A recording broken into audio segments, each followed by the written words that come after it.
Hello guys, Kerry here. Eto na nga, dumating na nga ang araw na magja-Japan ako ulit.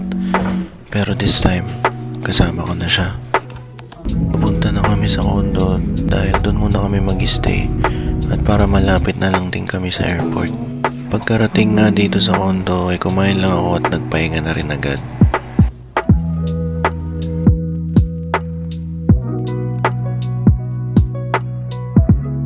Maaga kami gumising dahil maaga ang aming flight. After namin mag-ayos ng konti ay umalis na din kami agad papuntang airport.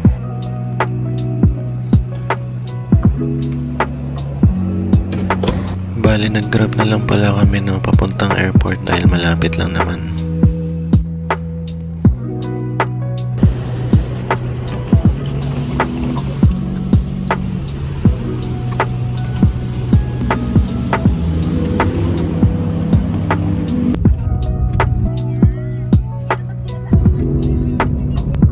Pagdating namin sa airport, inasikaso na namin agad ang mga need namin gawin.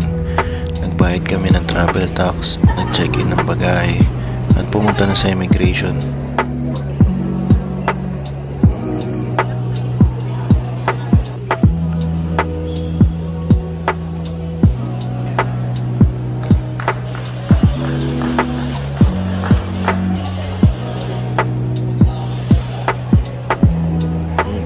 At after namin sa immigration, may oras pa kami para kumain.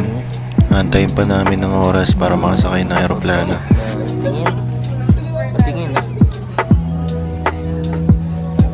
At ito nga, kumain na muna kami dahil di pa pala kami nakapag-breakfast. Syempre, para may laman na rin dyan dahil mahaba yung biyahe namin. After na nga namin kumain ay dahil may oras pa, nag-TikTok muna kami.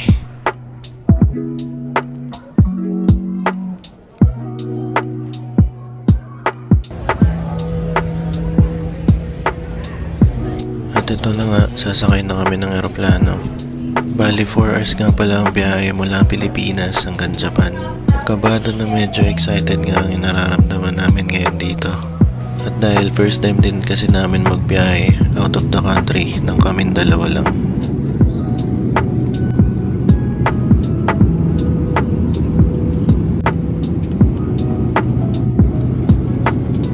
At dito nga ay chinek ko na kung nasan na kami. Bali malayo pa talaga kami. At yun, manonood muna kami ng mga movie habang naghihintay ng pagdating patungo dun sa Japan.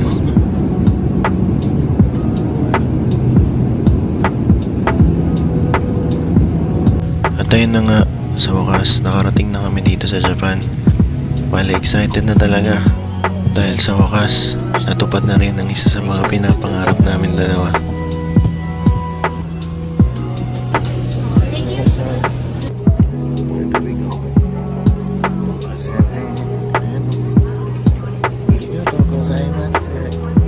At ito na nga, ito na yung challenge sa amin dahil kailangan namin mag-travel from Narita to Tokyo nang kaming dalawa lang. Bali, antayin pala kami ni mama at kapatid ko dun na sa Tokyo, no? Sasakay nga pala kami dito ng mga siguro 3 trains. First time na in Japan, no? Come on na. At pagkalampas nga namin sa immigration dito, bumaba na kami dahil kukunin pa namin yung mga bagahe namin. At after namin makuha yung mga bagahe, hinanap na namin agad kung saan train kami sasakay. After namin bumili ng ticket, ay pumila na rin kami agad. Bali from Narita Airport to Nippori ang aming unang biyahe.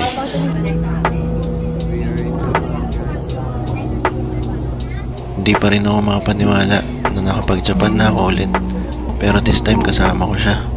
Matagal-tagal na rin kasi bago ako ulit nakapunta dito. Nakaka-excite na talaga dahil may experience na namin ng sabay ang Japan.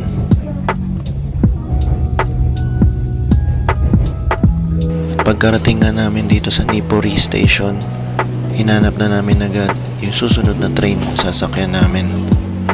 Bale bumili na nga pala kami dito ng ticket dahil this time from Nippori Station na-transfer kami ng Yamanote Line papuntang Sugamo Station. Pero dahil nandito na rin naman kami, Tinaray na namin yung vending machine nila.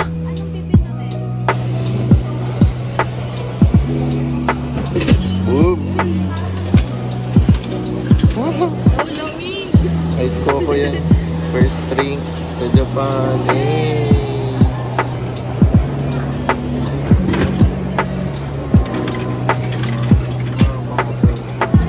Sarap ang lamig.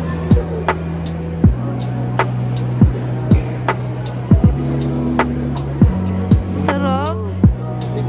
Ako naman. Shake mo, shake mo. First taste. Ice coco. Ice coco. Go. May galasa siya. Oo nga, Pinas. diba? Bali dito ay inaantay na namin yung train papuntang Sugamo. Dahil from Sugamo, magta-transfer kami ng Mita Line at sasakay kami ng train papuntang Nishidai. Doon sa Nishidai, doon na kami inaantay nila mama at ng kapatid ko. We're here, Nishidai. Let's go. At ayun na nga, after ng ilang oras naming pagbabiyahe, nakarating na kami.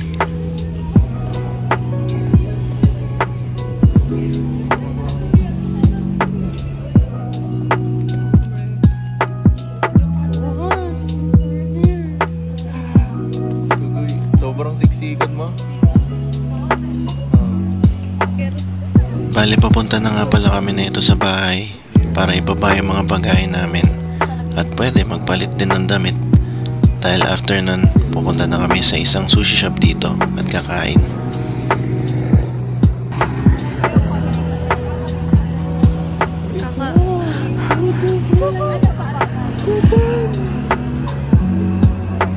Yan.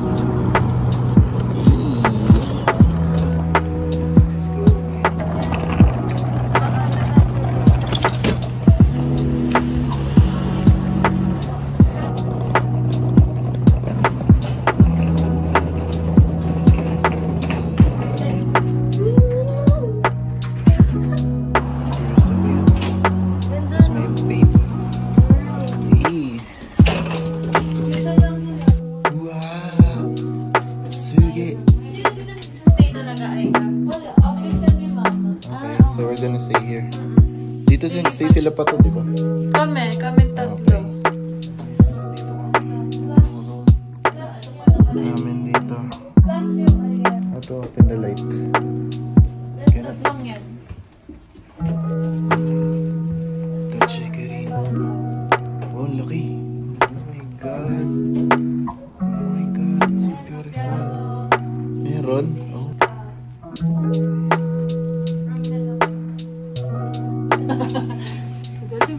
Go. Saan? Yung ano.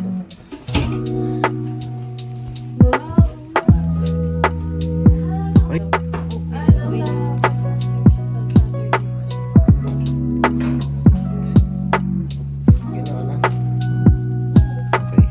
At after nga namin malapag lahat ng gamit namin dito sa bahay, ay dumiretso na kami dun sa sushi shop para kumain. Medyo malamig nga pala ang panahon dito sa Japan nung pagdating namin. Maulan kasi nung mga panahon na to. Dito yung bike niya, Aika. Fresh. Here, sushi.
Bayad pa yung mga yan. Bilihan ng mga seafood. Sushi pa lang yun. At after namin kumain, dediretso na kami ulit sa bahay para magpahinga. Exciting na talaga lahat na magaganap at trip namin dito na gagawin. Bali 2 weeks nga pala kami mag-i-stay dito. Kaya sa 2 weeks na yun, tara, sasama ko kayo.